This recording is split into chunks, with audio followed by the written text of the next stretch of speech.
Hello everyone, welcome back to our video lecture series on course title Fluid Mechanics 2. This is our 16th lecture and we will continue with our previous topic development of lift on the cylinder, and we are going to derive the expression for the lift on cylinder in this lecture.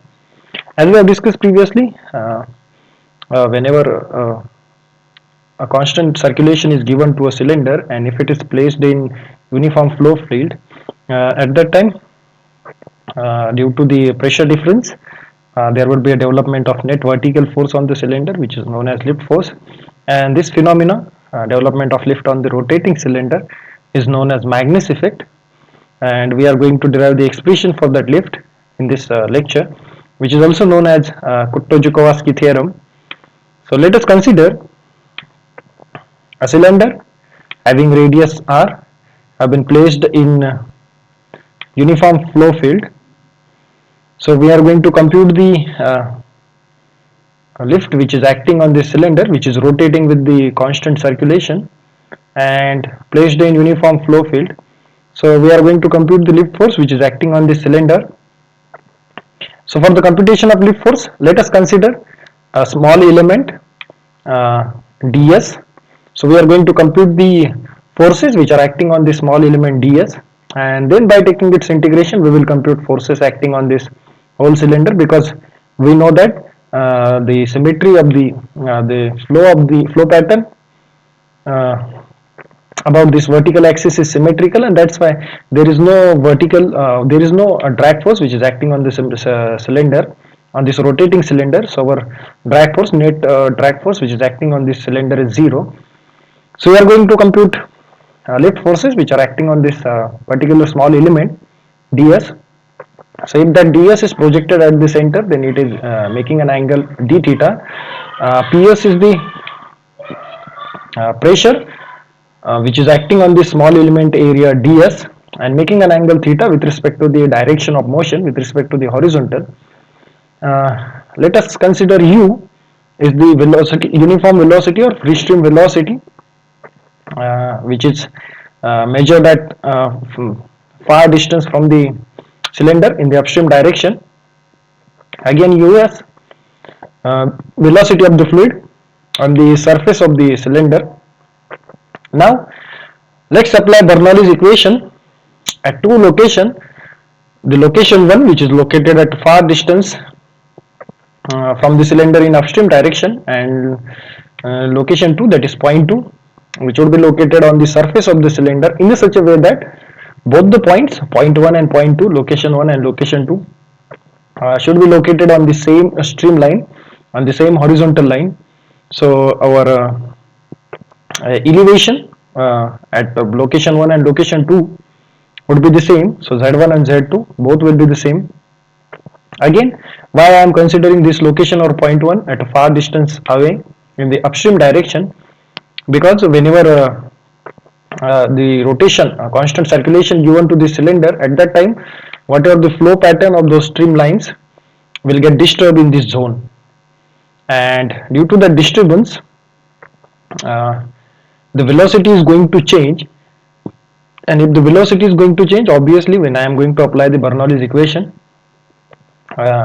we cannot trace that streamline in this zone, and that's why I am considering location 1 at far distance, where I am going to consider velocity of the stream as uniform velocity u, and second point I have considered on the surface, where I have defined my velocity as us.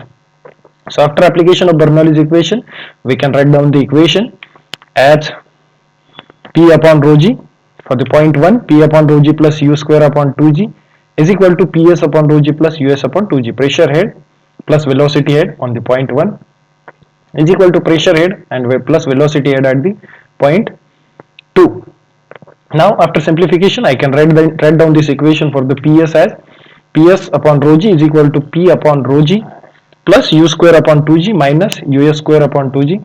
By taking this common, u square upon 2g, I can write down this equation as Ps upon rho g is equal to P upon rho g plus u square upon 2g in bracket 1 minus us square upon u square. Just give the equation number 1 to this expression. Now I know that value of us which we have derived previously. the velocity of flow on the surface of cylinder is given by combination of velocity when the cylinder is stationary plus constant circulation given to the cylinder. At that time, a velocity of the fluid on the surface of the cylinder, which is given by 2u sine of theta plus capital gamma upon 2 pi r. In combination of those two going to give me the velocity on the surface.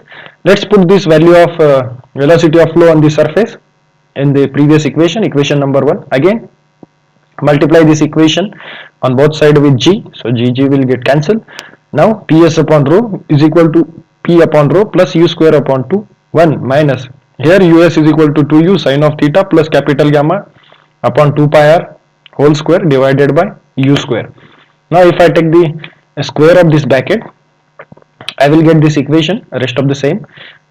This bracket will be expanded in such a way that a square plus b square plus 2ab, that is mean that 4u square sine square theta plus capital gamma square upon 4 pi square r square plus 2 2s are 4 u sine of theta multiplied by gamma upon 2 pi r upon u square. Now I have simplified this equation. Just take this u. So after taking that u, where this u will get cancelled, there you can see here this u will get cancelled. Here it is. Here it will be get cancelled. Here it will, this equation will become 4 pi square r square u square. Here 1 u will get cancelled. So here it will become 4 sine of theta capital gamma upon 2 pi u r multiplied by, here it is u. So my equation will be get modified as ps upon rho is equal to ps upon rho plus u square upon 2 in bracket 1 minus 4 sine square of theta plus capital gamma square 4 pi square r square u square plus 4 sine of theta capital gamma 2 pi u r. Now I am just multiplying this row on the right hand side, so I will get the expression for the ps, that is pressure which is acting on the this small elementary area ds is equal to p plus rho u square upon 2 in bracket 1 minus 4 sine square theta minus I am just multiplying this minus sign as well inside the bracket, so I will get 1 minus 4 sine square theta minus capital gamma square divided by 4 pi square r square u square minus 4 sine of theta capital gamma divided by 2 pi u r. Now we have considered small elemental length ds. So if I compute its length, I will get the radius multiplied by angle made by that small arc, that is d theta. So I will get the length of that element as ds is equal to r d theta. Now if I compute the area of strip, which I have considered small element, it will be given by the length of cylinder multiplied by this width, that is ds. So this will be my area. So in the area equation I will get L multiplied by r d theta. Now what are the lift forces which are acting on this small element ds? So I will get the equation for the lift force, but before that I need to resolve this component of the ps, that is which is acting at an angle theta with respect to the direction of motion. So once I resolve it, one component will act in direction of motion and another component will act in normal to the direction of motion. So we know that if we want to compute the lift force, we need to consider this vertical component which is acting in direction normal to the direction of motion.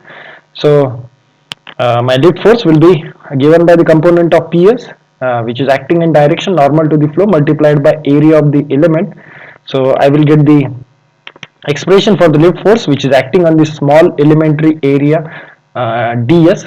So here it is, as it is acting in downward direction, so sign would be the negative, and I will get the equation for the lift force which is acting on the small elementary strip ds, that is given by dfl is equal to minus ps sine of theta multiplied by area, that is dA. Here it is, after putting the value of dA as ds multiplied by L, where ds is the r d theta.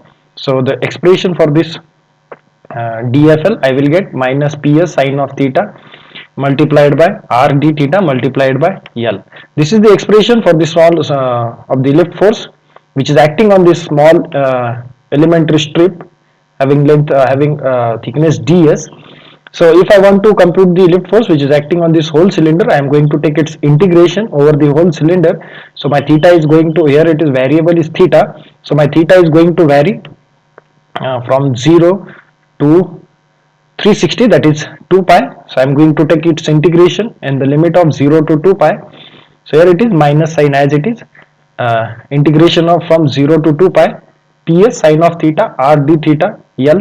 Here it is, r is the radius of the cylinder, L is the length of the cylinder, both are constant. Take out from the integration, integration of 0 to 2 pi ps sine of theta d theta. Give the equation, give the number of equation number as give the number to this equation as 2.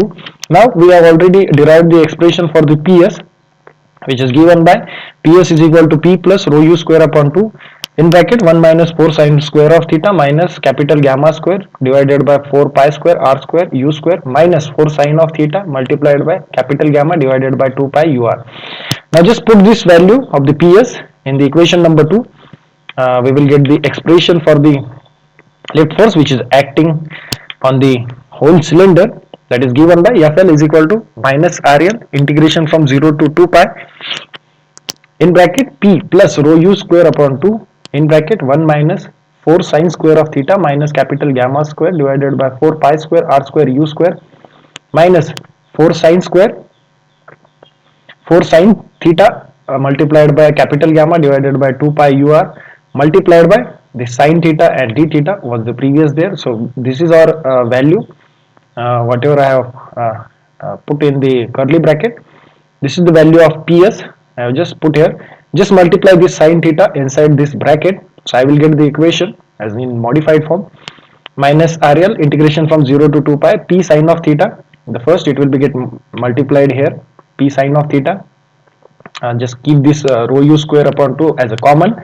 Then again multiply this sine theta here. It will become 1 as it will remain as sine theta minus 4 sine square theta will become 4 sine cube theta. Here it is sine theta multiplied by capital gamma square divided by 4 pi square r square u square minus here 4 sine theta will become 4 sine square theta multiplied by capital gamma divided by 2 pi ur multiplied by d theta.